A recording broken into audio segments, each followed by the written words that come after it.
What is up, my beautiful people? It is Sunday. You know what that means. It's time to head to the grocery store.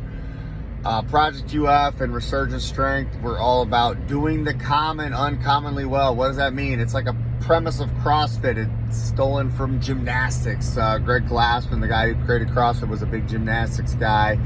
And virtuosity is one of the tenets of CrossFit. It's like if I do an air squat, I'm picking out all the little fine-tuned details to make that the best damn air squat you've ever seen. When it comes to gymnasts, when it comes to any athletic venture, actually, you can tell the guys and the gals that are really good because they do the same shit that everybody else does. They just do it better. And so how do you do the same basic thing but you do it better? Well, you do it with consistency and you get tons and tons and tons of reps in, and the more reps you get, the more you can fine tune it. Then it becomes almost like the main portions of it are on autopilot, and you can zero in on these little nuances and fine tune those, and then those become better. Whereas for the layman, the common person, they're not even aware that there's those little minute details. They're just trying to do the thing, right? So first step, you get your form better to where you're doing it right. Then once you're doing it right, you can start to nitpick all these little fine things, and it would amaze you how much infinite amount of detail there is. It was one of the best certification seminars I ever went to, was at CrossFit Level 2. I felt like my brain kind of exploded. It was like a Matrix moment. I look at someone's technique and I'm like, yeah, it looks pretty good. And then these level 3, 4, whatever CrossFit guys are like, okay, pause the video, go back, boom, boom, boom, boom. There's actually 7 things wrong. And I'm like, holy shit. And I start to look at those finer details, and once you've seen it, you can't unsee it, right? So we're talking about food prep in this avenue, and it's one of the basic tenets, right? You've got 4 things you've got to do consistently if you want to get results in your body composition. If you want to have elite health, if you want to be a master of your health and your fitness, you have to do the basics well. These building blocks are: you have to move well every day. You got to move your body. You got to lift some kind of weights or do some kind of resistance training at least 3 to 4 days a week.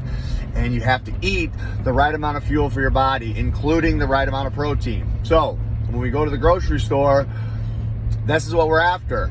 We want to make sure that we have planned our meals for the week. Number one, you make a menu, okay? You make a menu for the week, and that way you know what your dinners are. You know what your dinners are gonna be. You make sure you buy enough to have a little bit of leftovers, and you make sure that there's a protein as a staple for your main dinners, for your family. I'm not just making a big bowl of spaghetti, or I'm not making some soup with no protein or having some casserole. It's gotta have protein as a main ingredient. If not, then it doesn't qualify, okay? So that's number one. I make my menu.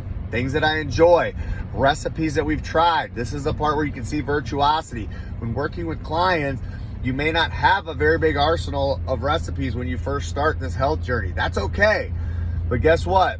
You can only eat so much chicken, fish, beef, pork, and egg, right? These are my protein staples. I can only eat so many of those without getting sick of it, so I have to put flavors in there and sauces and spices and seasonings to make them taste delicious and make them taste different so that I don't get sick of them. So that's where the virtuosity comes in. I know that I have healthy recipes that taste delicious that I look forward to, that allow me to meet my targets and my goals.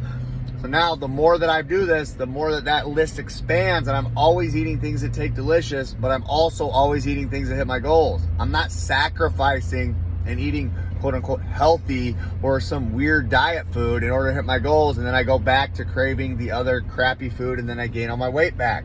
So I build a big arsenal, I plan it out, I buy enough to have on hand. So that's number one, right? I get my list of meals, I go to the grocery store and buy that food ahead of time, okay? I buy the food to have it ready and available to cook for the week. The second piece of that is my food prep. I don't just cook those meals, I also cook a meal prep, a food prep protein. You will eat what's on hand. I have my protein stocked up, ready to go for other meals that are not dinner, that are not my main meals. These are there in a pinch. They can be used for lunches, they can be used for breakfasts, they can be used for a dinner. For my family, because we have 3 kids that are in all activities, we don't plan 5 or 6 meals or 7 meals. We start with 3 meals and we leave room and wiggle room for leftover days, right? So I'm planning my meals and I'm doing my food prep staple. For us this week, tried and true salsa chicken. If you've followed me for any amount of time, you know that we do this one quite frequently because it's so versatile and so delicious. We get a can of green salsa, we get a packet of taco seasonings. You put the chicken breast in the pot and you throw those 2 ingredients on top, and that's it. And it's done. It's so easy, even I can do it. Okay, then I can put it in my eggs. I can make omelets with it. I can put it in quesadillas for the kids. I can just eat it plain. I can put it with vegetable. I can put it with rice. I can put it in any number of combinations that allows every single person in our family to hit their goals, and it tastes delicious. Okay, so it's Sunday. Did you go grocery shopping?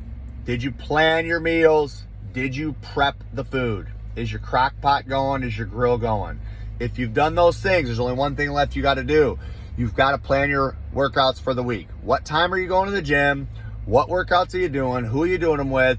When you put it on your calendar, it becomes a reality. If you just leave it up to chance, it ain't going to happen. I love you guys. Let's have an awesome week.